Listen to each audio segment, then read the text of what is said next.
Today, I want to talk to you about some concepts from the book, The Heart of Transformation, Build the Human Capabilities That Change Organizations for Good.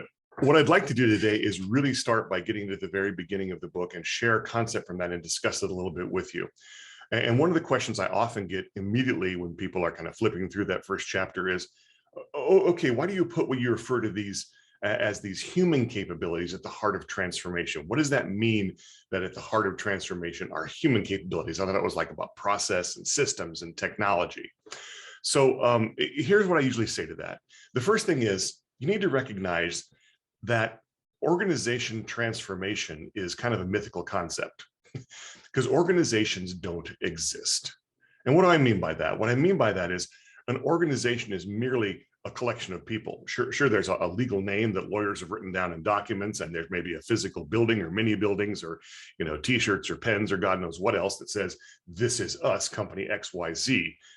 But really, without the people, there is nothing there. Even companies that are a heavy capital, heavy asset, without people, there's nothing there. We don't have anything really that's fully roboticized yet that requires no human beings whatsoever and is driven only by, artificial intelligence. And so until Terminator happens, we're stuck with the fact that organizations don't exist without people. And so when we talk about organizations transforming or changing, what we're really talking about is the people within them changing what they believe and changing how they behave.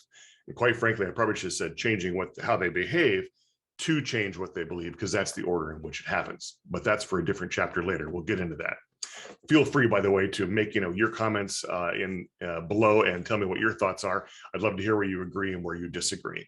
But so organizations don't exist, people do. That's why I talk about human capabilities being at the heart of transformation.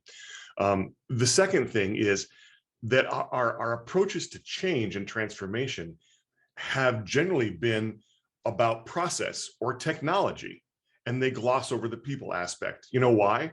Because process is easy to change. You define a new process. Technology is easy to change. You define a new, invent a new, or implement a new technology. People are not easy to change, not at all.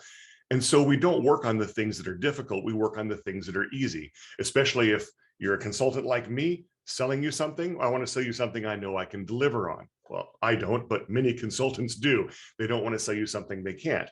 Inside an organization, people don't want to commit to things they don't know how to deliver on. So they only commit to the things that they can, which means that we lose complete contact with the human side of transformation. Or we gloss it over. We give it a form or a patina of actually, success or being able to be done, but we don't have it. So we'll say, well, it's about, communication. What we get's a propaganda campaign. It's about, changing our beliefs, and nobody changes their beliefs. It's about, defining this new thing and having a big splashy, this is who we are. And generally we say, who we are now these wonderful things. And most people don't go, well, geez, I was these awful things before, so thank goodness you rescued me and defined something good for me to be. People think they're doing good and right things already. So again, we focus on this technology, process, propaganda. We don't actually focus on people having experiences and trying things out that literally change their minds around things. So what I've tried to do in the book, and you can pick this up wherever books are sold, is to give you an ease of understanding. I started the book by breaking down 6 capabilities that I think are required.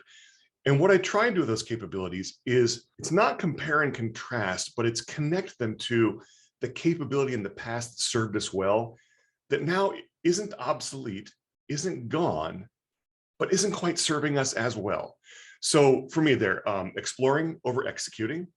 Doesn't mean we don't execute, but it means we have to pause and really explore.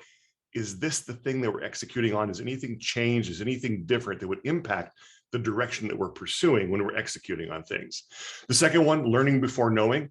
This is really straightforward. It says that we have to value learning over knowing. Doesn't mean we won't want to know nothing, but what we know has a very, very, very short shelf life. And so it's the skill to learn and relearn that is what is valuable. The third one is changing before protecting. And that simply says that, while protecting things can be valuable, protecting things can also slow you down and keep you stuck. And so we need to focus on what needs to change, what can change, what did change before we focus on let's protect anything from changing. Let's embrace the possibility that what we're doing is no longer the thing that needs to be done, and we need to change it before somebody else changes it for us or disintermediates or disrupts us by them changing it. The fourth one is path finding before path following. And this is very simply saying that, look, it's not about building the yellow brick road. It's about training a bunch of people to lay those yellow bricks and to figure out where they're going to go. We need to be able to find the path based upon goals and outcomes, not to just follow a preset path that somebody else determined for us, because at that point, the information that we're getting from them about how that path needs to be built becomes old before we start building it. So we need to be reacting and responding as we move forward, which means pushing decisions a lot lower down in most organizations. The fifth one is innovating before replicating. Innovating before replicating simply means that before we go and just scale things that work, we have to make sure they're still the right things to scale. Again, doesn't mean we're reinventing ourselves every day, or not implementing, not scaling, not replicating things that work and just sitting there wondering what should we be doing. It means that we're having that pause as we're going forward and scaling things and saying, has anything changed? Has anything shifted? Is it small? Is it minor? Is it large? We need to know before we just continue to go down a path of production of what it is we're doing. And the last one is what I call humanizing before organizing. Humanizing before organizing simply means that we have to realize that the organizational structure and the hierarchy and the way we're set up to work in our swim lanes is not working anymore. Most organizations are going through too much change. It's too volatile. And so what we have to do is build the relationships, humanize each other, see each other as whole human beings and not just roles.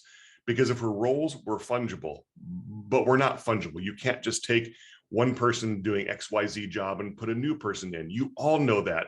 You've experienced bringing that new person in for the exact same job, and yet how the job gets done is entirely different. What's emphasized in the job is entirely different, and how well you can work with those people or not is entirely different. So the last one, humanizing before organizing. That's why I put human capabilities at the heart of transformation, is because organizations don't exist, people do. Because our approaches to change are overlooking people left and right, and that's costing us even more than it used to. And finally, because it is those human capabilities like exploring and learning and innovating and humanizing, which actually make the difference and allow us to go ahead and do the things that we need to do as well, which are valuable. I hope that's useful to you. I would love to hear your comments. I love it when you agree. I love it even more when you disagree, because I'm always learning something. You know what? I value learning over knowing, and it's very clear. You can certainly ask my wife. I don't know everything, far from it. So help me learn more, help me get better at learning. Give me your thoughts and comments. Thanks for showing up, and you can get more of my work at my website at michaelleckie.com. Have a great day.